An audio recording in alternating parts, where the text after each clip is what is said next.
The air in the room was the color of stale coffee and tasted of recycled oxygen and quiet desperation. It was a sensitive, compartmented information facility, a SCEF, buried 3 levels below the Pentagon's manicured lawns. There were no windows.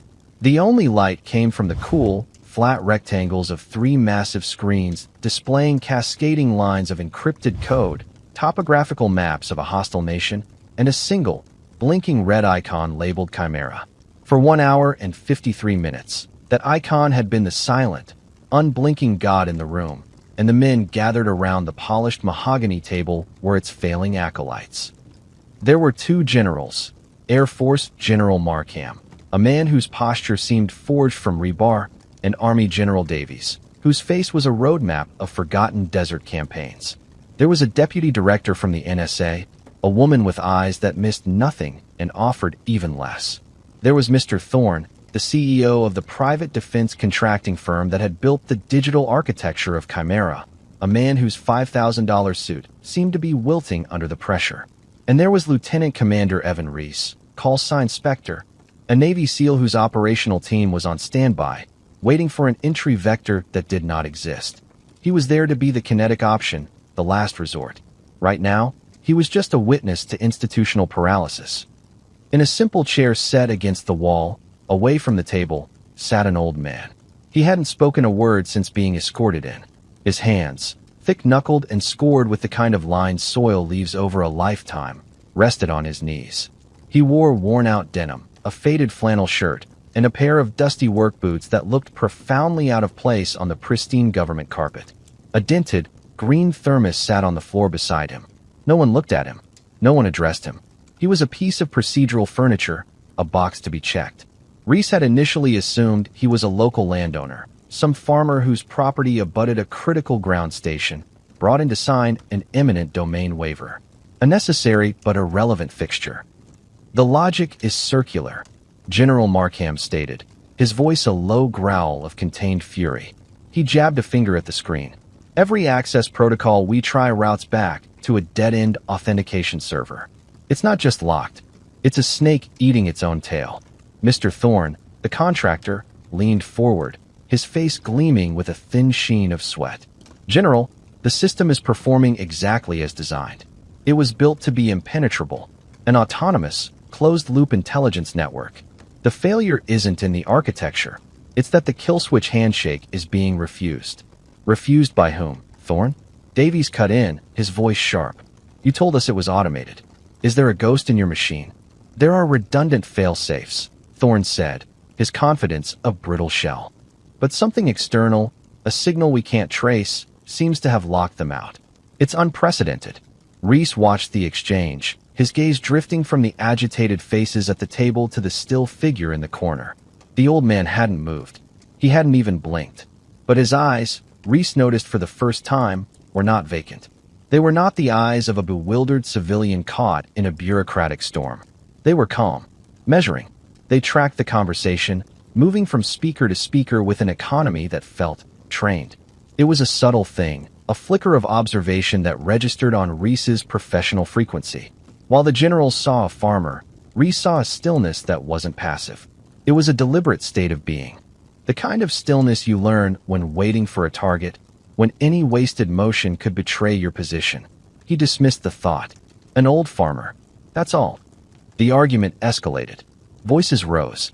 Technical jargon flew like shrapnel, quantum encryption keys, cascading subroutines, phantom IP masking. It was a symphony of failure, each instrument playing its part perfectly. They were brilliant men and women, the best in their fields, and they were all staring at a locked door, describing the complexity of the lock to each other. For nearly 2 hours, they debated how to blow it up, how to trick it, how to starve it of power. Every solution was met with a counterargument, a new layer of impossibility. Chimera, their greatest intelligence asset, had become their prison. Reese felt a familiar weariness settle in his bones. He'd seen this before on a smaller scale. Too many minds, too much theory, not enough action. His job was to breach walls, not to debate their molecular structure. He glanced at the clock on the wall. 14:47. His team had been on alert for 6 hours. Patience was a virtue, but in his line of work, it was also a diminishing asset. Finally, General Markham slammed a flattened palm on the table. The sound cracked through the room like a gunshot, silencing the babble. The resounding quiet was heavy, suffocating. "Enough," Markham breathed, the word ragged. He looked around the table, his eyes landing on each person, a silent indictment.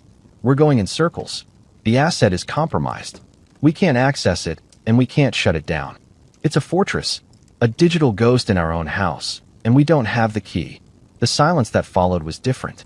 It wasn't a pause in the conversation. It was an admission of defeat. The end of the line. The NSA director stared at her folded hands.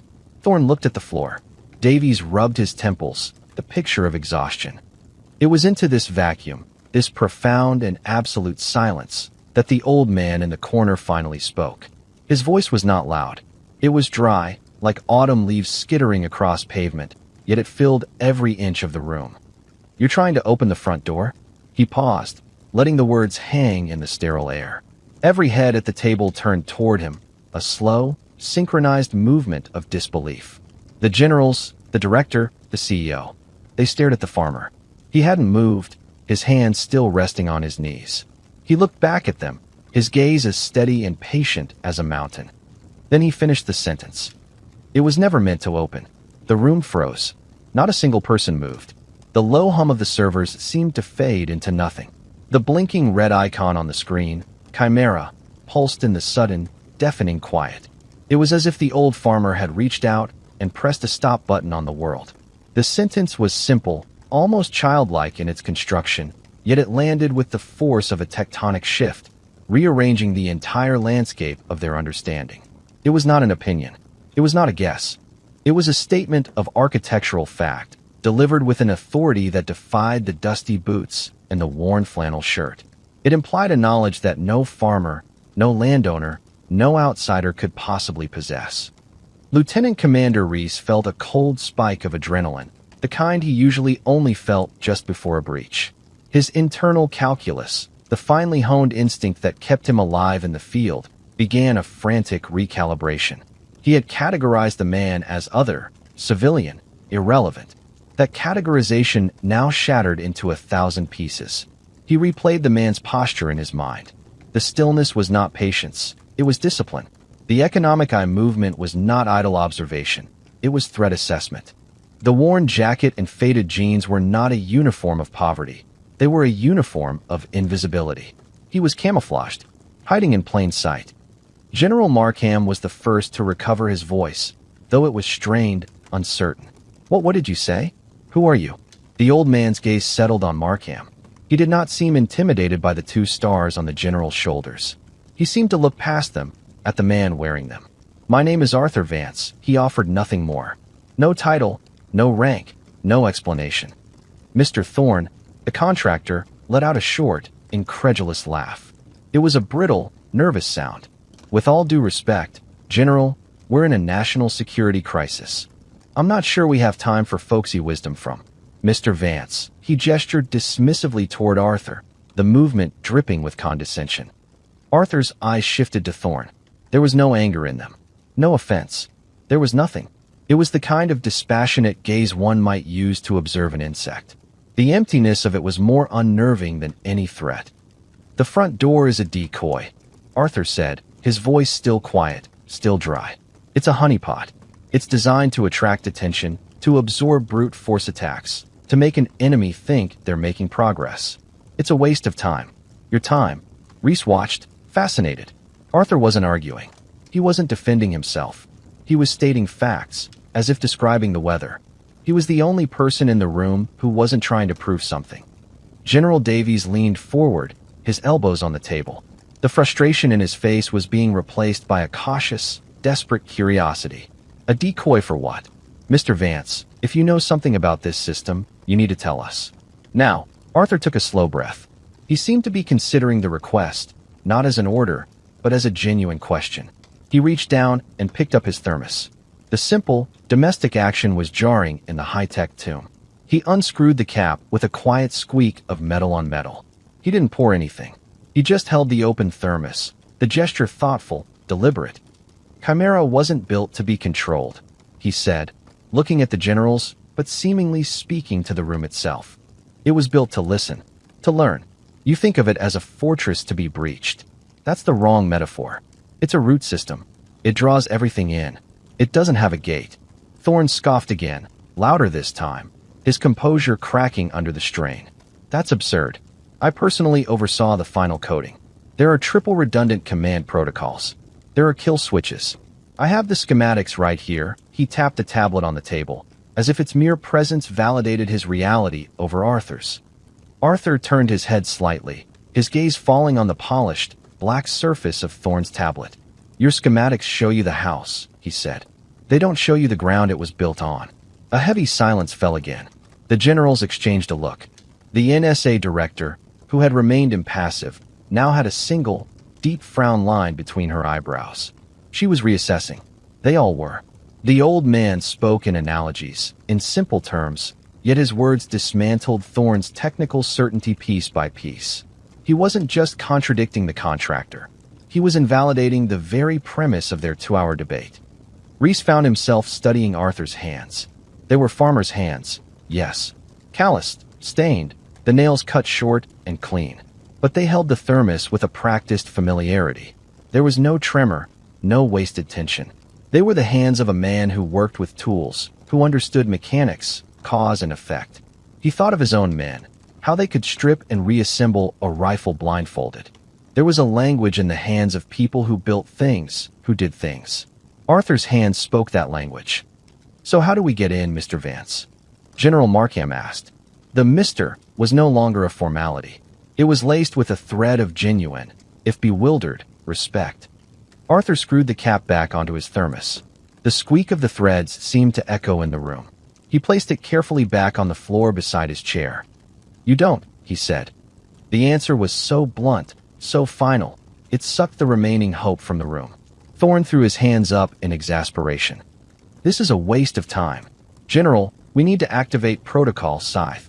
It will involve significant collateral damage to our own infrastructure, but it will isolate and eventually starve the Chimera network. Scythe will take down half the eastern seaboard's power grid, the NSA director countered, her voice dangerously calm.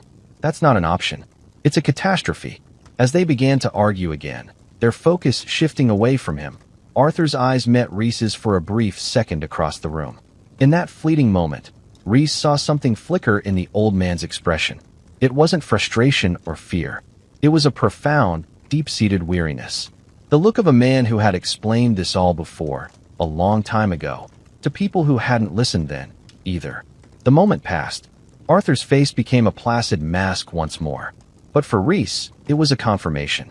He wasn't just a hidden veteran. He was something more. He was connected to this. He was the ghost they were all hunting. The argument at the table was becoming frantic, a death spiral of bad options. Thorne was advocating for his Scorched Earth Protocol, a move designed to destroy the evidence of his own system's failure. The generals were caught between the unacceptable risk of Chimera running unchecked and the catastrophic certainty of Thorne's solution. They were trapped by a problem of their own making, and the only person in the room who seemed to understand its nature was the one man they couldn't comprehend. General Davies, a man known for his gut feelings, finally held up a hand. Stop. All of you. He turned his chair to face Arthur directly, cutting everyone else out of his line of sight. He looked at the old man, truly looked at him, for the first time. He saw the dust on his boots, the fraying collar of his shirt, the deep lines etched into his face by sun and time. And he chose to see past it. Mr. Vance, Davies said, his voice low and steady. I'm going to ask you one more time. Forget the metaphors. Forget the front door. Give me a straight answer. Is there a way to shut down Project Chimera? Arthur was silent for a long moment. He seemed to be weighing the general, the room, the entire weight of the situation. Reese held his breath. He felt like he was watching a bomb disposal expert decide which wire to cut. The lock isn't on the door, Arthur said, repeating his earlier cryptic phrase. He let it sit for a beat. It's in the key. What key? Davies pressed, his voice tight with restrained urgency. Where is it? Arthur did not answer immediately. His gaze drifted to the main screen, to the blinking red icon. His expression was unreadable, but Reese could imagine the history swirling behind those calm eyes. He had built this thing. He had to have. He was its father, and it had become a monster. The key, Arthur said slowly, his voice barely a whisper, is the kind that doesn't come up in conversation. Thorn exploded. This is a farce. He's speaking in riddles. We're wasting valuable time on this farmer's poetry. But General Markham had heard enough. Something in Arthur's quiet, maddening certainty had finally broken through his military pragmatism. The risk of trusting this unknown old man was now less than the risk of trusting the failing experts. Thorn, shut your mouth, Markham commanded, his voice like cracking ice. The contractor snapped his jaw shut, his face flushing with anger and humiliation. Markham never took his eyes off Arthur. Son, he said, his gaze flicking to the youngest aide in the room. Get Director Sterling on the line. Use my personal authorization. Tell him it's a Chimera event. Tell him we have a man here named Arthur Vance. Reese saw a flicker of something in Arthur's eyes at the mention of the name Sterling. It was the first reactive expression he'd seen. A subtle tightening around the eyes, a minute compression of the lips. It was gone as quickly as it appeared, but it was there. He knew the name. The aide, a young captain with wide, nervous eyes, scrambled to a secure phone in the corner. The room fell into another tense silence, this one filled with a new kind of anticipation. A decision had been made. A new path had been chosen. They were no longer trying to solve the puzzle themselves. They were waiting for someone who might know the man who had designed it. Reese continued his study of Arthur. The man had retreated back into his shell of perfect stillness. He seemed entirely unconcerned with the high-level call being made on his behalf. He could be waiting for a bus. The contrast between his demeanor and the multi-billion-dollar crisis unfolding around him was staggering. It wasn't just calm. It was a level of detachment that spoke of immense experience. This room, this pressure, this level of stakes, it wasn't new to him. It was just another Tuesday. Reese thought about the concept of gray men. Individuals from the intelligence and special operations communities who were trained to be utterly forgettable, to blend into any environment, to move through the world without leaving a ripple. They didn't wear tactical gear. They wore whatever made them invisible. A janitor's uniform, a business suit, or, perhaps, the dusty clothes of an old farmer from a forgotten corner of the country. Arthur Vance was the most effective gray man Reese had ever seen, because no one had even known he was in the game. He wasn't hiding in the shadows. He was hiding in the light. The wait for Director Sterling's response stretched for what felt like an hour but was, in reality, only 4 minutes. The young captain held the secure phone with a white-knuckled grip, listening. Finally, he looked over at General Markham. "Sir," the captain said, his voice trembling slightly. "Director Sterling is en route. ETA is 15 minutes. He had only one instruction." "What is it, son?" Markham asked. The captain swallowed hard, his eyes darting toward Arthur. He said, and I quote, "Don't let Mr. Vance leave the room. And for God's sake, don't piss him off." The statement landed in the room with the quiet thud of a body hitting the floor. Mr. Thorn, the contractor, went visibly pale. The two generals looked at Arthur, their expressions a mixture of awe, confusion, and a dawning, horrified respect. The old farmer they had ignored for 2 hours was someone a man like Director Sterling handled with care. Arthur, for his part, showed no reaction at all. He simply sat in his chair, a silent, patient monument to a history no one in the room had ever known existed. The balance of power had irrevocably shifted. It no longer resided at the mahogany table with the men of rank and title. It was sitting in a cheap chair against the wall, wearing a pair of dusty boots. And everyone was waiting for it to speak. The 15 minutes it took for Director Sterling to arrive were the longest of Evan Reese's life. The air in the SCIF grew thick with unspoken questions. No one spoke to Arthur. No one dared. They just watched him, occasionally glancing at each other with looks that said, "Who is this man?" Mr. Thorne sat rigidly in his chair, his face a mask of disbelief and dawning professional terror. He had not only failed to control his own system, he had openly mocked the one person who might hold the key. Reese used the time to observe. He committed every detail of Arthur Vance to memory. The way his left hand rested slightly differently than his right, suggesting an old, settled injury. The faint, pale line on his fourth finger where a ring had once been. The way his gaze would periodically sweep the corners of the room, a reflexive, lifelong habit of checking for threats. These were not the details of a farmer. They were the tells of a man who had lived a different, harder life, a life he had packed away under layers of flannel and denim. At precisely 15:26, the reinforced door to the SCIF hissed open. A man in a simple, perfectly tailored gray suit stepped inside. He was in his late 70s, with a shock of white hair and eyes the color of a winter sky. This was Director Thomas Sterling, a living legend in the intelligence community, a man whose name was spoken in hushed tones in places like this. He had served under 6 presidents. His presence immediately commanded the room. The generals started to rise to their feet out of respect, but Sterling raised a single, placating hand, stopping them. His eyes scanned the room, taking in the scene with a practiced, all-encompassing glance. He noted the tension, the exhausted faces of the generals, the panicked look on Thorne, the quiet professionalism of Reese. Then his gaze fell upon the old man in the corner. The entire atmosphere in the room changed.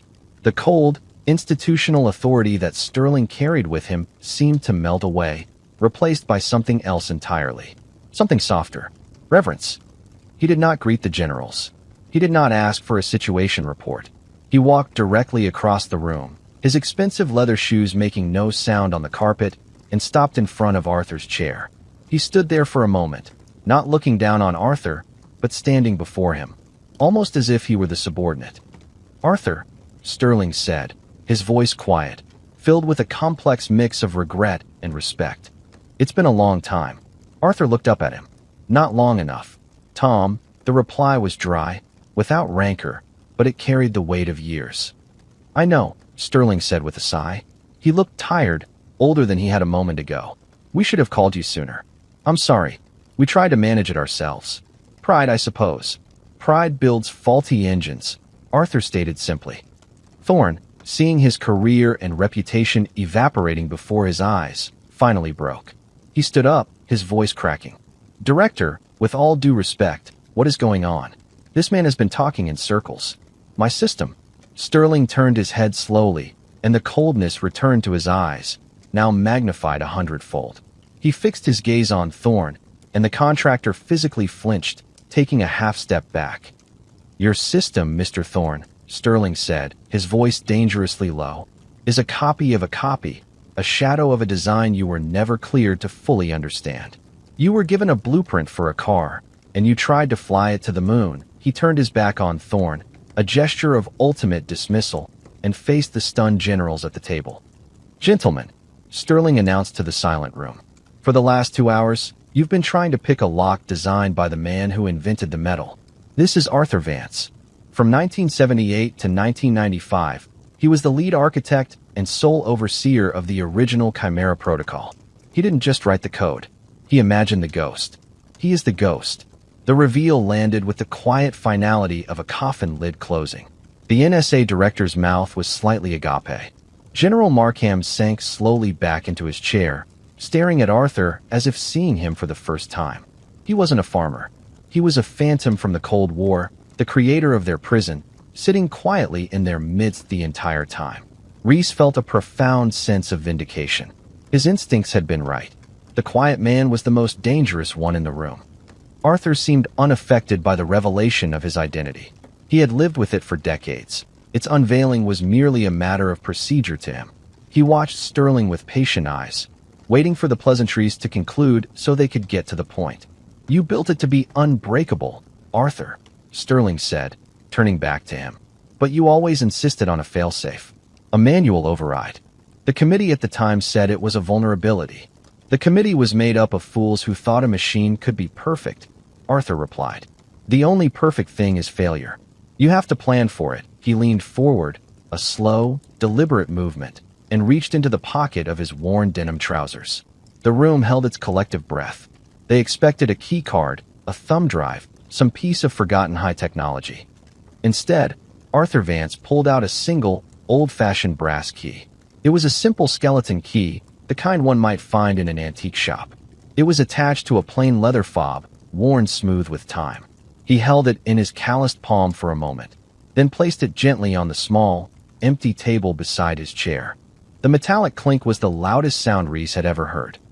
There's a maintenance substation in the Blue Ridge Mountains, Arthur said, his voice a low monotone, reciting something from deep memory. Grid coordinate 4-8-1-5-1-6. It was decommissioned in '98, wiped from the Federal Registrar. It powers a single, isolated server rack. The heart. He looked at the key. That substation has a steel door with a standard tumbler lock. That key opens it. Inside, there is a terminal. It's not connected to any network. It has a cold boot system. You turn the key in the console. The system will ask for a prime number. Any prime number. That's the handshake. Once you enter it, the entire Chimera network will begin a cascading data purge. Total erasure. It will take 17 minutes. He pushed the key an inch forward with his forefinger. After that, Chimera will be gone. Forever. The solution was so brutally simple, so analog in a world of digital complexity, that it was almost incomprehensible. They had been fighting a ghost with algorithms and protocols, when all they had needed was a man with a memory and a piece of brass. Thorne stared at the key, his face a ruin of collapsed arrogance. A key? A physical key? That's the failsafe? That's primitive. Arthur's eyes finally showed a flicker of emotion. It wasn't anger. It was a distant, cold pity. The most reliable things are, son. General Markham stared at the key, then at Arthur. The humility in the general's face was profound. He had commanded fleets of bombers, overseen wars, held the fate of nations in his hands. And in that moment, he was completely humbled by an old man in a flannel shirt. Reese, Markham said, his voice hoarse. He didn't look at Evan. His eyes were still locked on Arthur. You have your entry vector. Reese nodded, his mind already spinning, planning the insertion, the logistics. But he didn't move just yet. He was watching the end of the story. Director Sterling looked at Arthur. Will you come with them, Arthur? To the substation? Arthur shook his head slowly. No, my part is done. He stood up, his joints creaking softly. The movement was slow, measured, the walk of an old man who had earned his aches. He picked up his thermos from the floor. He didn't look at the generals or the key on the table. He had given them the solution. The implementation was their problem now. He had done his duty, twice. Once when he built it, and once more, today, when he gave them the means to unbuild it. He started walking toward the door, his dusty boots leaving faint, ghostly prints on the dark, polished carpet. He moved with the same quiet deliberation with which he had sat, a man leaving a job he had never wanted to return to. As he passed Lieutenant Commander Reese, he paused for a fraction of a second. He didn't turn his head, but his voice was clear. Keep your head on a swivel, son. The ground out there is uneven. It was a simple piece of advice, a farmer's warning. But coming from him, it was also a blessing. A benediction from one quiet professional to another. Reese could only nod, a lump forming in his throat. Yes, sir. The sir came out instinctively, an acknowledgement of a rank that had never been worn on a uniform but was etched into the man's very being. Arthur Vance walked to the reinforced door. It hissed open for him. He stepped through it without a backward glance, and it hissed shut behind him, leaving a room full of the most powerful people in the country staring at the empty space where he had been. For a long moment, nobody moved. They just stared at the door, then at the simple brass key sitting on the table, a relic from another time that held the solution to their futuristic nightmare. Director Sterling walked over and picked it up, his expression one of profound melancholy. He held it in his hand as if it were a sacred object. General, Sterling said, his voice weary. Let's go save the world. The room erupted into a controlled chaos of action. The generals began barking orders into phones. Aides scrambled. The NSA director was already coordinating satellite overviews of the grid coordinates. Mr. Thorne, the contractor, was quietly and firmly escorted from the room by 2 security officers, his career over. Amidst it all, Reese stood still, his mind not on the mission ahead, but on the man who had just left. He walked to the door and looked down the long, sterile, white corridor. It was empty. The old man was gone, disappeared back into the world as easily as he had been pulled from it. The only evidence he had ever been there were the faint, dusty outlines of his boot prints on the otherwise immaculate floor, leading from the corner of the room to the door, and then out into the world. A ghost trail. Reese knew he would lead his team to the substation. They would turn the key. They would shut down the machine. It would be a successful mission, one for the history books that would never be written. But the real victory, he understood, hadn't been a matter of tactics or technology. It had been a matter of humility. The victory was in the moment when a two-star general finally stopped listening to the experts and chose to listen to the quiet wisdom of an old farmer. He turned back to the room, the sounds of mobilization washing over him. He felt a sense of clarity he hadn't had when he walked in. He had spent his life becoming a weapon, a finely honed tool for his country. But Arthur Vance had shown him something more. The old man had built a weapon, yes, but he had also built the means of its destruction. He had understood the awesome responsibility of creation, the necessity of control, and the wisdom of knowing when to let it go. He hadn't just been an architect of code, he had been an architect of conscience. As Reese went to join the briefing for the insertion, he took one last look at the empty chair in the corner. It was just a chair again, but for him, it would forever be a throne. The throne of the quietest, most powerful man he would ever meet. The farmer who had built a ghost and, with a single key and a few quiet words, had shown them all how to lay it to rest. The dust from his boots would be cleaned up by the morning, but for Reese, the impression he left would never fade.